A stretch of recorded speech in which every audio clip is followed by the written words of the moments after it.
Yeah, it's too much. Pretty much, which I think all the price cutting is a wise decision to try and get some people to buy somewhere. And then there's the Wii U price cut, which is going to shave off $50, which will make the premium, which comes with Nintendo Land, $299, which is what the basic was going to cost when that came out, which was 8 gigs with no game, where the premium has 32 gigs and Nintendo Land, which is now the same price as the basic, which was with Thailand. Let's see if I can find a basic. 279 But the thing is, euros. basics all were tiled, so any basics you see now are being handled by a third party. Nintendo stopped selling them in stores. See, like, So now you can only the premium pack with the. now this price cut isn't in effect until September 12th, so that price cut is not being reflected yet. But the deluxe premium versions that have 32 gigs and Nintendo Land and that, those are going to drop to $299. And there's also going to be a new one that is going to be Zelda themed with the Wind Waker HD game, and it's going to come with that and Nintendo Land, and it'll be priced at $299. But it's important to note that the Wind Waker game that's going to come with it is going to be a digital download, though. It will not be a disc version if you get that Zelda Wii U. It's gonna be released here and at the 4th of October. I've been looking at a unique one that's on Walmart. They have a version of the 32 gig Wii U that comes with Nintendo Land and Zombie U that I've been considering. I'm hoping it will also get the $299 effect, and if that's so, that might be what I'll get. It comes with an extra game controller as well. Yep. The Zombie U pack. Yeah. And that one is even more expensive here. $355. As far as I can see here, it's only a Walmart deal. So I'm hoping that one gets the price cut too. So I might actually get that one then. Price cutting is making me very interested in the Wii U and the Vita. So. Well, I'm gonna wait much longer for the Wii. I checked the games that are out for the Wii U so far, and there was not much. Yeah, I do agree though. There's a much smaller library on the Wii U still, while the Vita is.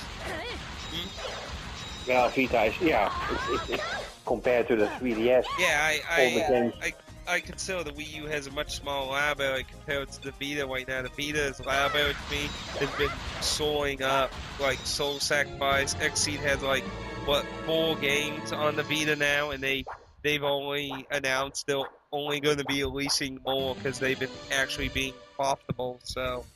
I thought that Soul Sacrifice would interest you. I am somewhat interested in Soul Sacrifice.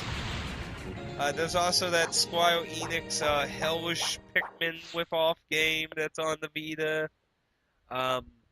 There are a number of video games I'm interested in now, and there's only more coming out while the Wii U is still tickling only a few games that I'm interested in. Which is, and of course, the best of them all is Virtue's Last Reward. I think if I was to play the Vita version, I think I would still prefer the 3DS version, just because I played the 999 on the DS, and I just kind of feel. But I wouldn't think the Vita version is bad though. It's so much, to my opinion. Okay, you missed the double screen, but the Vita looks so much better than a 3DS. It's like the Sega Genesis versus the Game Boy. The system that doesn't look as good has all the games, and the system that has the graphics and the sound, and that doesn't come with any games that are because the Vita, to my opinion, is so much better than the 3DS. But for the games, it's only 3DS. It's not a bad handheld 3DS, not in any way, but it's so much difference. Whoa, you know, Oh, go ahead. Fish, something surprised me. Go ahead, Fish, what you wanted to say. Well, I had that with the PlayStation Portable and the normal DS as well. To my opinion, the PlayStation Portable is so much better in any way than the normal DS. And luckily, the PlayStation Portable does have a lot of good games as well. So yeah, the Sony handhelds for me overclass the Nintendo handhelds. Okay, I'm sorry though. I actually noticed something about Aqua I was reading, and I was kind of shocked. You know that Genji article I told you that was about Class of Heroes 3? I did not realize it used my twiddles that I did to Victor. In Aqua, it used my twiddle questions. I was like, holy crap, I'm on Operation Waitfall's site. They're quoting my twiddles. That just surprised me all of a sudden. I think, okay. It doesn't... I have no clue. I did, like I said, I did ask about Class of Heroes 3, and they quoted my 2 tweets to him about whether they were planning to do the same thing or improve it anyway in that. Yeah. So, that's funny. They did an article based on my twiddles. Now I feel embarrassed now. Okay, Jolly, good time's over. I'm too embarrassed now.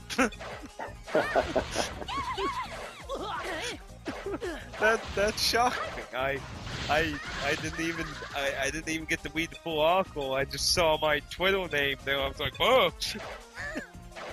But I guess that does lead into Class of Heroes 2 and 3 news. There is some good news about Class of Heroes 2. This week, Victor is supposed to be getting the UMD tests, and hopefully this time they will pass Sony's quality test properly. So hopefully it won't be an issue this time. He got multiple of them, so in case one of them doesn't do well, he has a slightly different one. So whatever one's passed, they'll probably pick whichever one seems efficient, price, and quality, and go with that. The good news also is that he confirmed the UMDs will have the opening theme song now, which is delightful news after the saddened news that it might not be on. Yeah.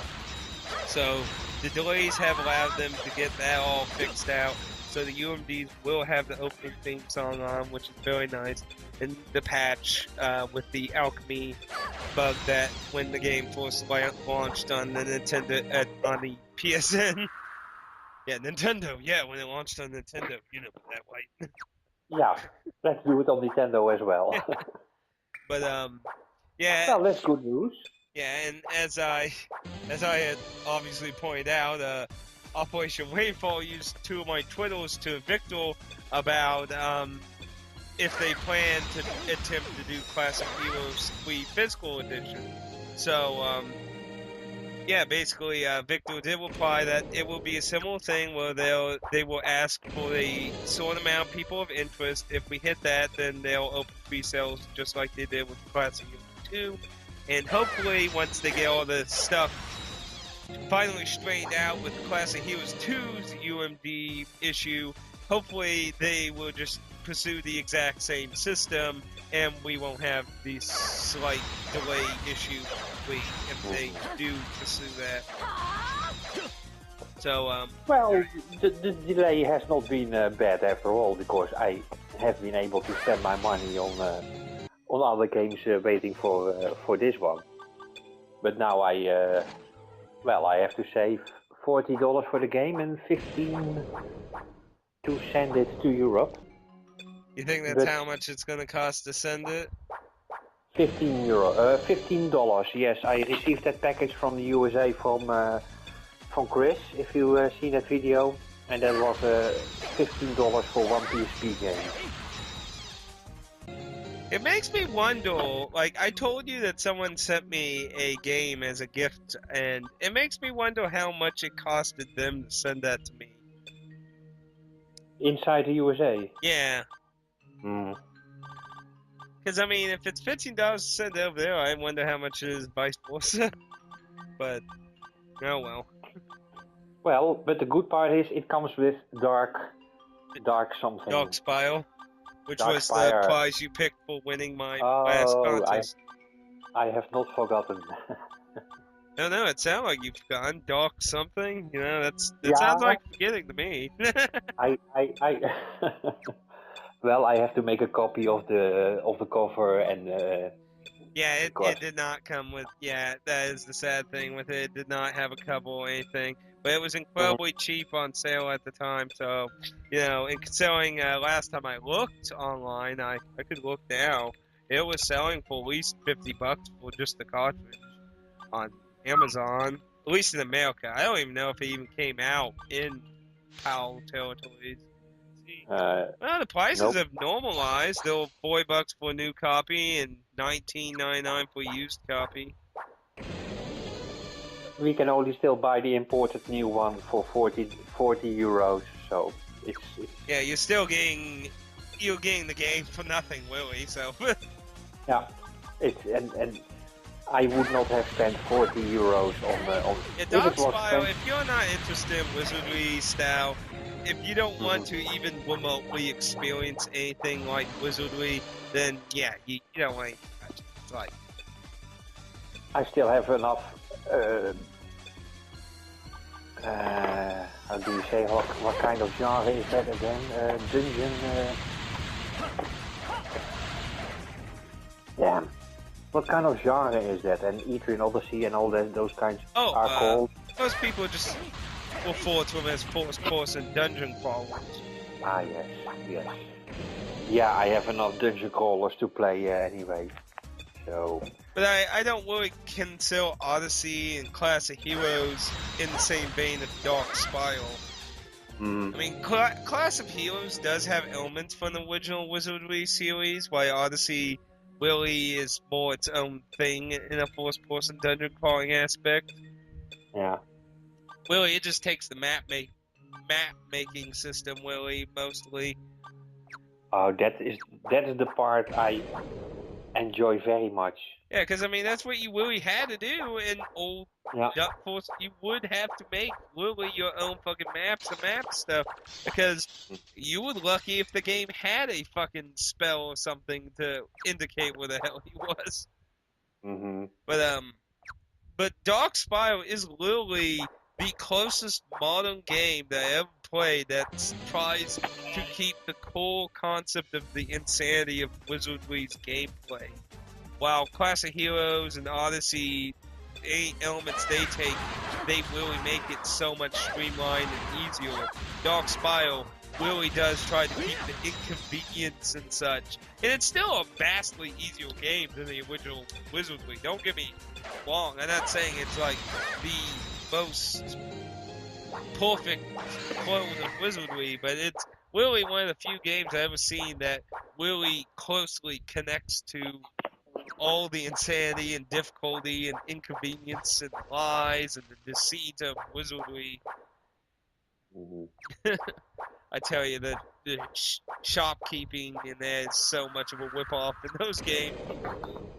You have to be careful what you have to buy. You might spend like $2,000 on a new sword and find out it sucks worse than the one that costed $100. I think we talked about that. I can remember that indeed. Not the most expensive weapons were the best. Yeah, I mean, mostly in modern RPGs, you go with the most expensive shit's usually the best, unless there's some kind of elemental unique trait or something to consider on top of that. But a lot of the wizardry games, the stuff that costed more was actually designed that way. So that would be stuff you would find in the dungeon that you would sell for a lot of money. But it's actually efficiently worse than some of the cheaper shit the merchant sells. So it was like, if you went into it with like modern logic into an old wizardry game, you would just waste money finding out some of the weapons and armors are actually not efficiently better. But weren't there any stats when you go in the shop like this sword does? No, you cannot see the stats. You would have to actually buy it and equip it and compare the stat changes. So you would not see. Let's see. What is the first RPG I could think of that ever showed? I'd say the PS1 era was the first time I ever seen RPGs show you like what. Well, actually, I take that back. Final Fantasy IV would actually be probably the first thing I've ever seen an indication whether a weapon or armor was an upgrade, because in Final Fantasy IV, when you selected something, they would like cheer if it was something that would improve the stats, or they would just kind of sit on the floor showing that either they can't use it or it was worse. So I guess that would be like the first time I ever seen an RPG really like indicate whether something prior to purchasing would be better or not.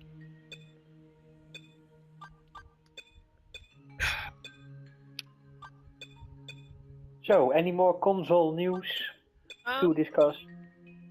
Aside from that, as far as I'm aware, there's nothing else. I mean, obviously, the PS4 and Xbox One ain't going to be really doing a special things aside from probably maybe trying to do some bundles.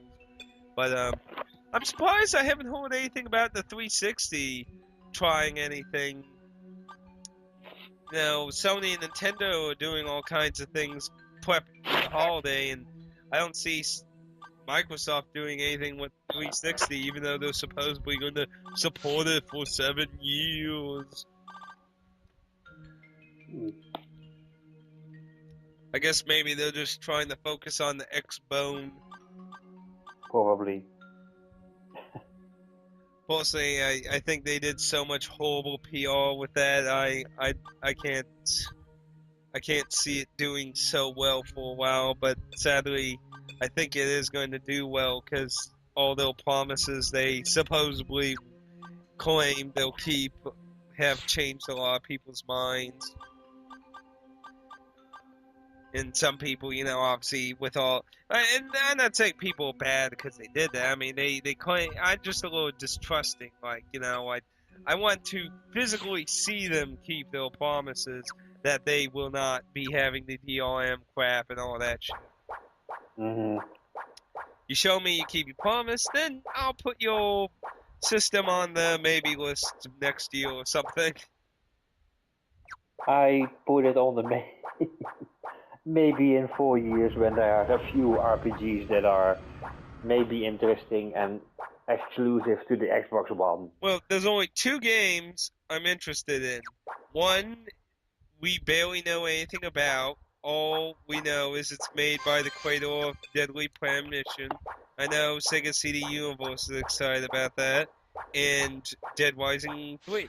Aside for that, there's nothing I give a crap about that is currently on the Xbox One. So I have no real urgency to get it.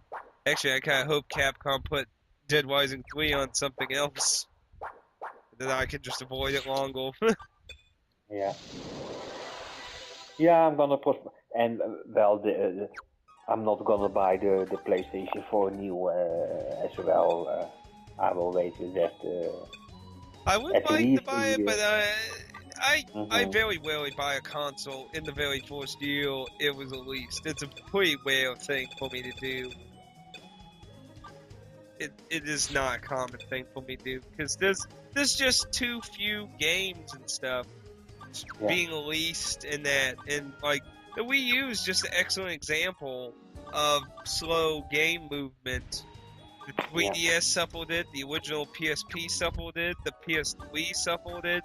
It's a slow movement of adapting to that system, and it takes a while. Yeah. These days, people just don't march in lines and worship a consoles as much as they used to. I think Floss's one video is just an excellent example of that. What was it called? I think it was called Game House Walk or something. I can't remember what it was called. No, it was called Game Launch Walk. I would recommend checking that out on YouTube. It makes fun of the old schoolhouse walk videos that were educational little cartoons and sing-alongs and that. It's about video game console launches. Floss made it. I recommend checking it out. It's funny. Hey, put the link in the video description, then other people can visit that as well. Okay, I'll try to remember to put that down now. Yeah. Yeah. I try to remember that stuff.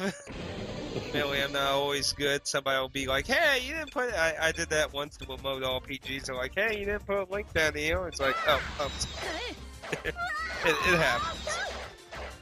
So you finished playing Dark Souls? Prepare to die? Yeah, at most I'll probably just revisit for PvP and help friends or viewers. I'm actually helping one viewer who actually gave me the Dead Rising 2 limited edition as a gift. I actually helped him some in Dark Souls. Give him some tips and that, and I told him if he wanted some help, he's free to Skype me and I'll help him. Yeah. Yeah.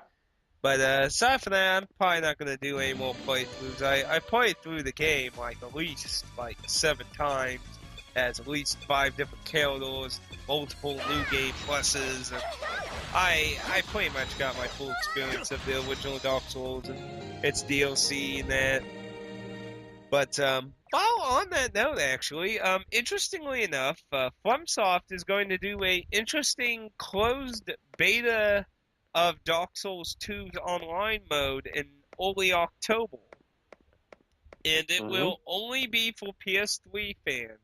Sorry, everyone else. But so go ahead. You're gonna try get into the beta? What?